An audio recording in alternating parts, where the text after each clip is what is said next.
My wife, Sarah, and I had been married for 8 years. We had our ups and downs like any couple, but I thought our foundation was solid. Lately, though, something felt off. She was distant, always on her phone, and would jump if I came into the room unexpectedly. Little things started adding up. Late nights at work that didn't quite make sense, hushed phone calls she'd take in another room, and a new, almost frantic need for privacy. Whenever I tried to talk to her about it, she'd shut me down. "You're being paranoid," she'd say, her eyes cold.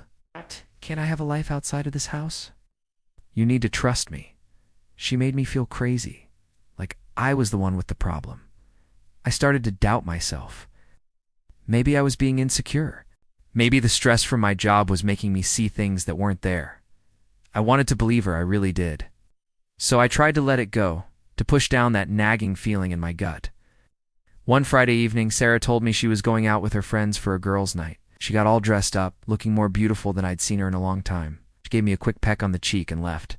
I spent the evening watching a movie, trying to convince myself everything was fine. Around midnight, my phone buzzed. It was a text from Sarah's number.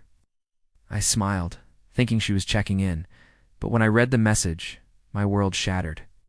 The text wasn't from Sarah, it was for her. It read, "Last night was incredible. Can't stop thinking about you. Your husband has no idea, does he? See you soon." My hand started shaking. I read it again and again, the words burning into my brain. It was like a scene from a nightmare. Her affair partner had accidentally sent the message to me, thinking he was texting her. The paranoia she'd accused me of was real all along. The silence in the house was deafening. All the little lies, the late nights, the secret calls, it all clicked into place. This wasn't just paranoia, it was betrayal. I didn't reply to the text. I just sat there, numb, staring at the screen. When Sarah came home an hour later, humming happily, she had no idea that her secret was out. She walked in, saw the look on my face, and her smile vanished. I held up the phone, showing her the message. The color drained from her face. There were no more excuses, no more accusations of me being paranoid, just the cold, hard truth hanging in the air between us. The confrontation that followed was the most painful conversation of my life. She admitted everything. The affair had been going on for 6 months with a guy from her new gym. In that moment, our 8 years of marriage felt like a lie. The next few weeks were a blur of pain, anger, and heartbreak. We separated, and I moved out. It was a difficult process, but that accidental text, as devastating as it was, gave me the clarity I needed.